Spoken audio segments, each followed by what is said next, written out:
Hi there, I'm Andrea Koppel, and it's time for coffee, the podcast where you get to hear firsthand what the jobs and careers that interest you the most are really like. Hey there, Java junkies. Welcome to another K-Cup mini episode of Time for Coffee. By the way, K-Cups come in 3 sizes, single, double, and triple shots, or roughly 1 minute, 5 minutes, or 10 minutes in length. So if you don't have time to throw back an entire caffeinated career conversation, these K-Cup mini episodes of T4C can give you a quick caffeinated fix, whether you're on the go or you only have a few minutes to binge. So grab your mug and take a chug, because it's time for a caffeinated career triple shot K-Cup with my guest, Steve Taylor. Let's kick things off, Steve, by getting into where you are now, not where you are geographically, but what you're doing now professionally at Fixt. Could you give our listeners maybe a higher level pitch on what Fixt is? It's Fixt. And where Fixt is in terms of its startup life cycle. Would you say it's a toddler, a teenager, or a young adult? Yeah, that's a good question. I think sometimes I feel we are an infant, and other times I think we are a burgeoning adolescence ready to reach adulthood. I think it depends on the day. So Fixt is a startup based out of Baltimore. It's a technology company based out of Baltimore, Maryland. We are an on-demand platform that facilitates the economic exchange of value between technicians and customers. What that means in plain talk is that we provide an on-demand experience, sort of like Lyft or Uber with ride sharing. We provide an on-demand experience to allow customers to request a technician to come to their home or office and fix their mobile devices. So think about the Uber or Lyft app meets the Apple Store. Aha. So it's also for just regular consumers like me. It's not just for big businesses. We're growing in that direction, consumer facing, but right now we are specifically focused on the enterprise. So we have large enterprise clients who provide this service to their employees around the country. Got it. So is it like, what is that service that Best Buy has? Geeks or? Geek Squad. That's Geek right. Squad. Geek Squad. That's right. Yep. And Geek Squad was doing something very similar to us before they were acquired by Best Buy. Aha. Okay. And so how old is Fixt and how many employees does it have right now? So Fixt is about 6 years old. It was started by Luke Cooper in Baltimore, and we currently have about 22 people on the team. And that their responsibilities range from technical side, product and engineering, to sales, marketing, customer success, and operations. Nice, nice. And how has the coronavirus impacted Fixt? Obviously, many of you, if not all of you, are working virtually, but also how its growth has been impacted. Yeah, I think the coronavirus and employees being quarantined and working from home, I think it's highlighted the need for on-site, on-demand technology repair, right? So one of the services we provide, as I mentioned, is repair of mobile devices, and that's tablets, that's smartphones. But we also do IT setup. So whether it's a construction site or it's somebody's home office, or it's, a rental property and setting up Wi-Fi, setting up smart locks and making sure those are set up properly and they're maintained. Those are services that we provide. And oftentimes, right now with offices being shut, you don't have an IT department to go to.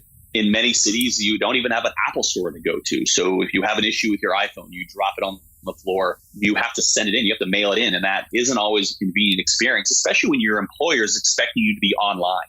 You have to be connected, you have to be productive. And you can't do that if your smartphone or your laptop drops. So the idea of providing an on-site and on-demand technician that will come to your home or office, I think is more important than ever. Your title is Chief Operating Officer. Mm-hmm. What does that cover? Because we know, and in fact, we just finished doing our Espresso Shots interview. Check out show notes to see if that episode has already dropped. And in it, we were talking about what the atmosphere and the work life looks like inside a startup, especially a tech startup. And so I'm guessing, Steve, that you've got a whole lot more responsibilities in a startup like Fixt than you would if you worked for, a more traditional, more well-established business. Mm-hmm. Yeah, I wear a lot of hats. I think first and foremost, my job, and this wasn't in the job description when I applied for the job, but my primary role at the company has been helping bring the founder's vision to life. So the founder has a vision. They have an idea that they want to create. And I view my specific role is to take Luke's vision for the company and bring it to life. And I do that by managing the daily operations of the business. And that includes the operations team, the client support, sales, marketing, finance, accounting, HR. I do all of that. I am the head of HR, the head of finance, head of operations, and I have a team underneath me that supports that and runs the day-to-day business. And my job is to make sure that the trains all run on time. And I look at it two ways. One, I manage down. I manage my team of folks to make sure that they have the resources, that I'm removing roadblocks from them, and I'm providing them a clear vision. And then with my CEO, I am there to free him up from the burden of running the company so he's able to focus on what I view are his unique abilities, which are sales and fundraising. Got it. How do you think your role as COO of Fixt is different than it would be if you were at a bigger, more established company? Yeah, I would probably have an HR department, a built HR department. I would probably have a predecessor. There probably would have been a COO prior to me that provided me with a warm handoff. I didn't have that. I'm not necessarily the first COO at the company, but there wasn't a lot of process built when I started. So I had to build a lot of process that didn't exist. I had to build an employee handbook. I had to figure out what platforms the team needed that didn't currently have access to. At a larger company, oftentimes the job is difficult, but a lot of the foundation of the business has already been built. There's processes, there's expectations, there's an HR department, for instance. That stuff exists, and you lean on managers that have maybe been there for quite a while. The most senior person on my team right now has been there for 5 years, second only to the CEO, but everybody else has been there for two or fewer years. So I think that the challenge of working at a startup company is oftentimes there's higher turnover. Oftentimes there are fewer processes in place. Oftentimes there's not an incumbent. There wasn't a predecessor to my role providing me with a handoff. And so you end up wearing a lot of hats that in larger companies, you might have an assigned manager working on something. You have to oversee that, but you're not actually doing the work. And in my role, I have a lot of responsibilities, and oftentimes I have to go a lot deeper and do a lot more of the work than I would in an organization that has the funding and the experience and the personnel to take care of a lot of that for me. And you must enjoy that.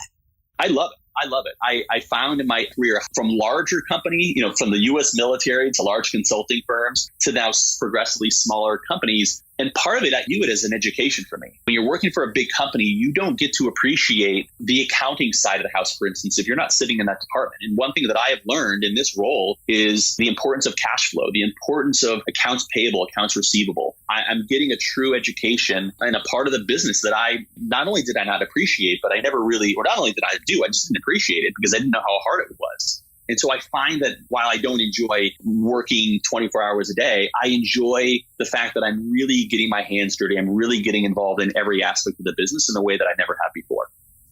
During our Espresso Shots interview, we were talking about sort of the skills that you look for in the young people. Frankly, you said in anyone that you hire, and what a startup environment, especially like in a tech startup, but what that environment is like, and that you need to have a high risk threshold.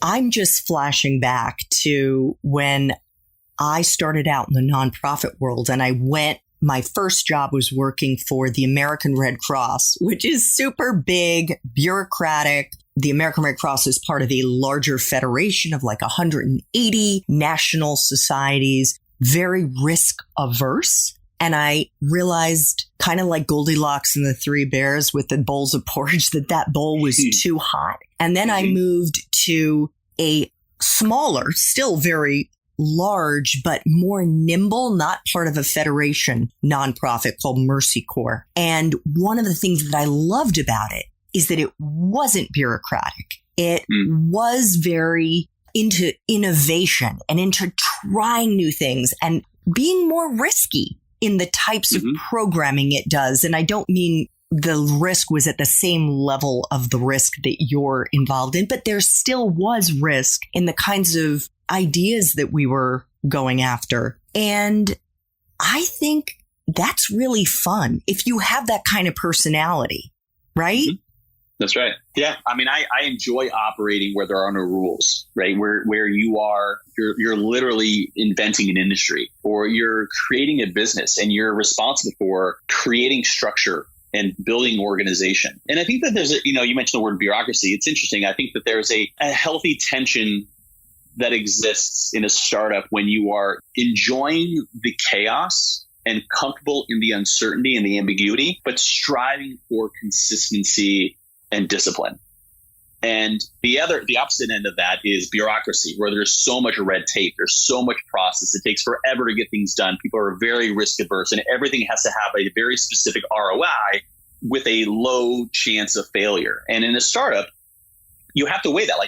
Capital is not a unlimited resource. You have to understand the ROI of something. You have to take calculated risks. You can't just throw caution into the wind. But oftentimes you're creating something out of nothing. You're building an industry that has never existed before, and you can't live in that world forever. You can't live in a processless world forever. So you strive for consistency. It's sort of like being an athlete.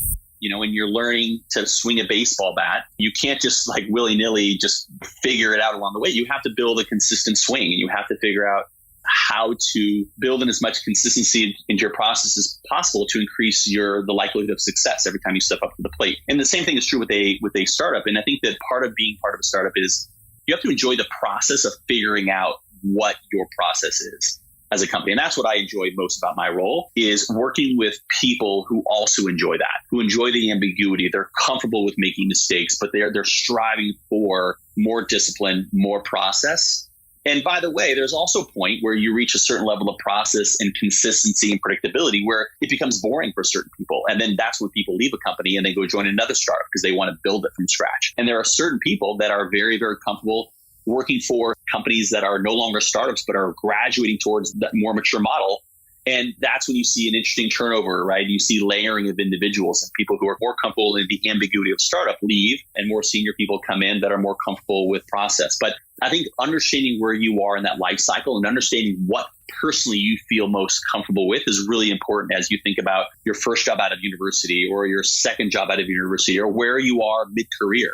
Yeah. It's really important to understand, especially when you are attracted to the startup world.